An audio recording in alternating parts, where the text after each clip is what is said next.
Lake Effect brings you conversations about what's happening in Milwaukee and the people, places, and organizations that shape our community. This is Lake Effect Spotlight from WUWM, Milwaukee's NPR.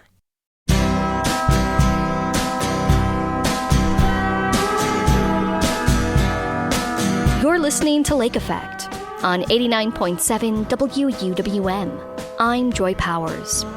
Georgia O'Keeffe, Chris Farley, Orson Welles, Kareem Abdul-Jabbar. These might be local names you're familiar with.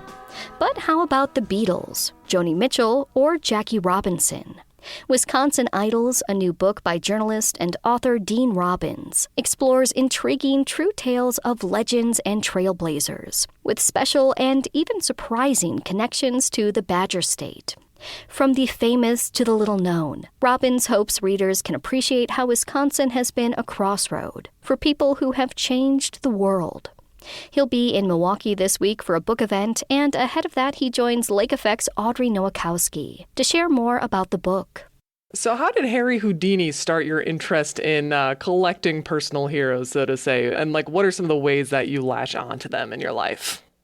Well, ever since I was a little kid, I've been fascinated by certain heroic figures, people with extraordinary courage and vision and integrity. And Houdini was one of the very first ones. I saw an old movie on TV starring Tony Curtis when I was watching TV at my grandparents' house.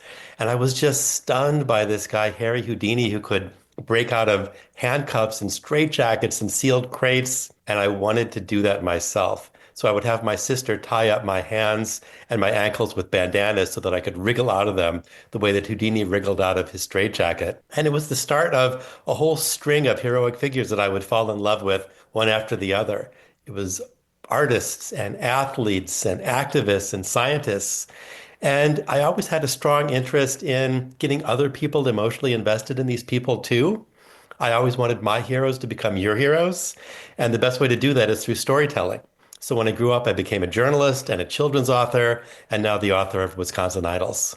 Yeah, you touched upon it a little bit, but I'm wondering a little more about what you think your career as a journalist and arts critic, how that kind of gave you a unique advantage for writing this book.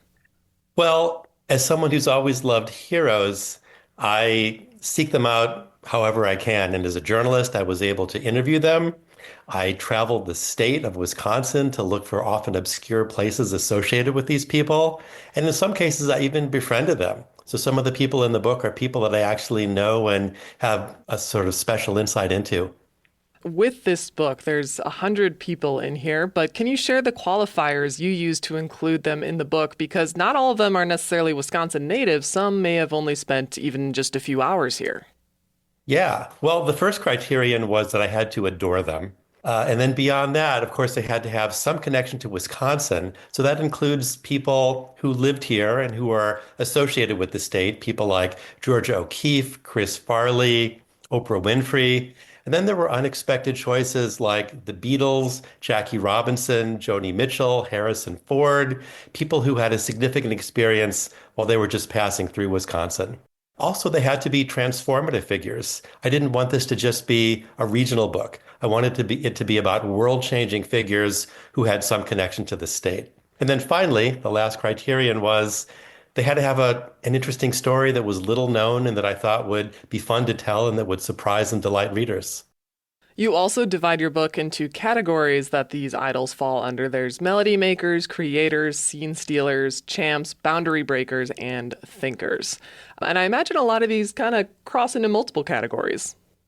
They do. And so those are not ironclad category boundaries. And I'm sure people will wonder why some are in one and not the other. But it was a good organizing principle. I'd originally just dumped 100 essays on my editor's desk, and she thought, how about we organize this in some way? Sure. Yeah. So let's get into some of these people and stories from Wisconsin Idols. And I want to start with Hattie McDaniel, which people may not assume or automatically think of. Hattie McDaniel actually did live in Wisconsin for a couple of years. She was a singer. She was starring in the show Showboat. And she was touring through Milwaukee, and it was 1929. And while she was playing in Milwaukee in Showboat, the stock market crash happened, and she was out of a job. She had no money, so she was stranded in Milwaukee. And she got a job as an attendant at a ladies' washroom in a club called Sam Suburban Inn in Milwaukee. And one night during the late show, they needed someone to go on stage because someone hadn't shown up. And the manager said, anybody here know how to sing?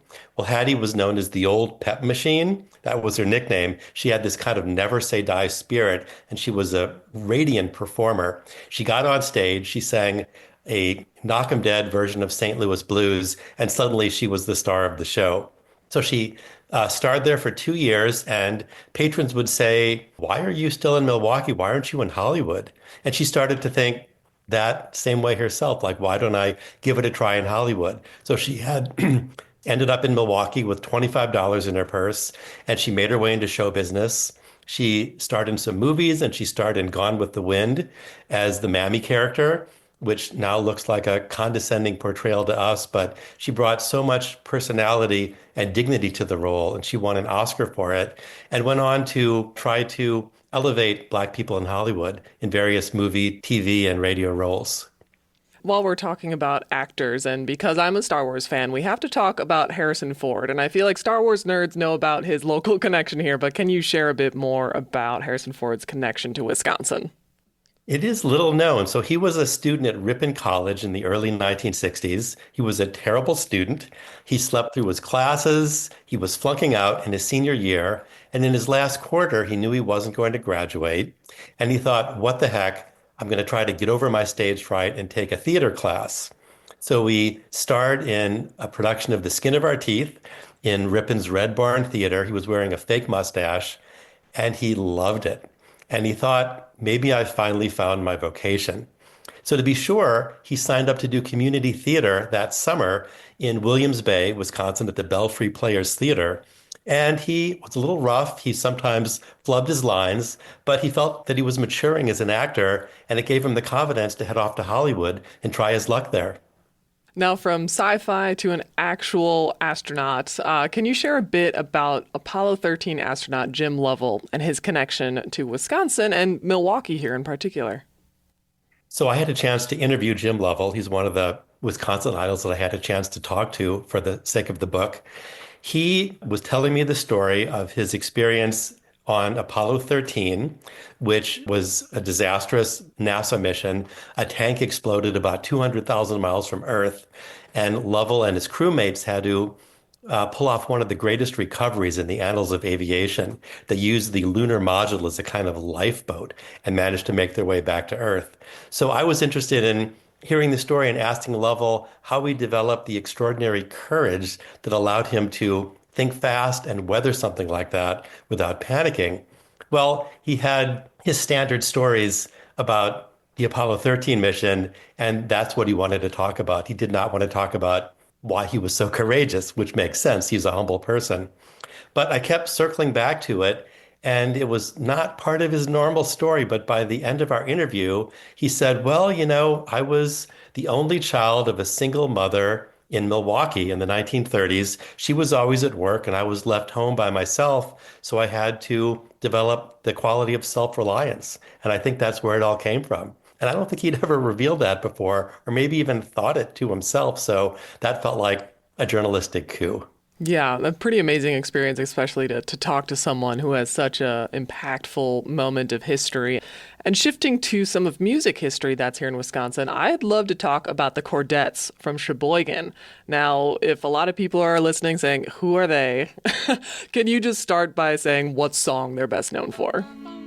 Mr. Sandman and Lollipop are their two biggest hits, but they had lots of other ones in the 50s and early 60s. Mr. Sandman, bring me a dream. Bum, bum, bum, bum. Make him the cutest that I've ever seen. They were a vocal quartet from Sheboygan, four friends with these kind of lacquered Andrews Sisters hairstyles. And they sung Mr. Sandman. It became a huge hit down at the corner malt shop. It was just suffused with 1950s innocence. And right around when they recorded it, rock and roll started up, and Elvis Presley came on the scene, and suddenly clean-cut vocal harmonies like that weren't so much in vogue anymore. But they changed with the times, and they recorded their second huge hit called Lollipop, which got them on American Bandstand. It was a little bit edgier, but edginess was not really their thing. So they kind of lived and died with the 1950s when the Beatles came in and Bob Dylan came in. They were clearly sort of beyond their comfort zone. So they called it quits in 1964, but still one of the greatest things to ever come out of Sheboygan. Absolutely. And people will definitely see Mr. Sandman in many a viral video with, multiple subjects in there. And as you said, while the Chordettes may not have lasted through the changes in pop genres, Joni Mitchell is an artist that stood the test of time. How did Madison have a role in her career? Yeah, there's a wonderful Joni Mitchell story about Wisconsin. So she came to Madison in 1976 for a concert. She had just broken up with her boyfriend, and she called off the rest of her tour, which had been very troubled. She was staying at a hotel called the Edgewater Hotel, which was right on Lake Mendota, and a historic ice storm had just occurred. So the city was coated in ice. There was a sound of tinkling everywhere. It sounded like tinkling glass. And most of us would have just stayed in our hotel rooms and sunk into a depression, right? But Joni, the artist she was, she felt the call of the icy white void. So she put on a black skirt and a black ermine cape, and she went down to State Street in Madison and bought a pair of black men's hockey skates.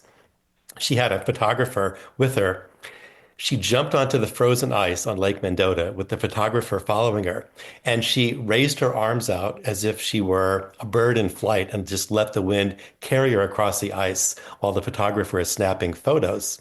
It was just an uncanny scene, and it inspired the songs on her next mysterious album called Hejira, and she used the images that the photographer snapped on Lake Mendota on the album jacket, which Rolling Stone picked as one of the greatest of all time. Now, while we're in Madison, I want to talk a bit about Kit Saunders Nordine. Many, I assume, will not be familiar with her unless they're maybe in academia or have studied Title IX. But she, in a way, has set the stage for so much of the success that local women's college sports teams have earned, and rightfully so. Yeah, she was a coordinator of women's club sports in the 1960s and early 70s. And she was there when the Title IX program was instituted, which allowed for equality for women in all sorts of areas, but including collegiate women's sports.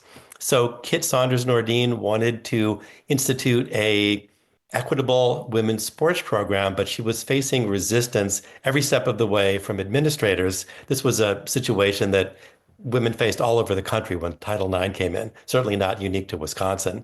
But she rose to the occasion and she jumped over every bureaucratic and personal hurdle, and she managed to establish a women's sports program that became one of the envies of the nation with a whole raft of national sports titles.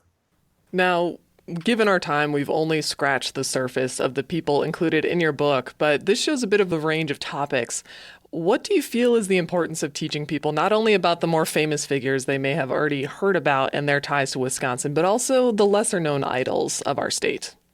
Well, I think we're at a time when we're really in need of heroic role models.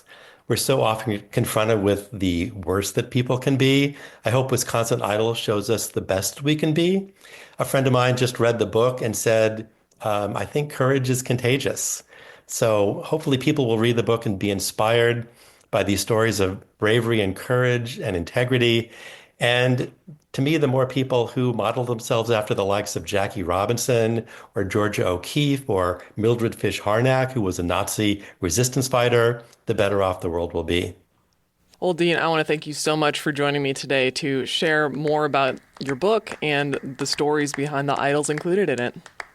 Thank you so much, Audrey. Lollipop, lollipop, oh, lolly, lolly, lolly, lollipop, lollipop, oh, lolly, lolly, lolly, lollipop, lollipop, oh, lolly, lolly, lollipop. Boom, boom, boom. Dean Robbins is the author of Wisconsin Idols, 100 Heroes Who Changed the State, the World, and Me. He joined Lake Effect's Audrey Nowakowski ahead of his event at Boswell Book Company this Wednesday evening. You can find more information about it at WUWM.com. Apple pie, and when he does a shaky rock and dance, man, I haven't got a chance. I call him lollipop, lollipop, oh, lolly, lolly, lolly, lollipop, lollipop, oh, lolly, lolly, lolly, lolly, lollipop,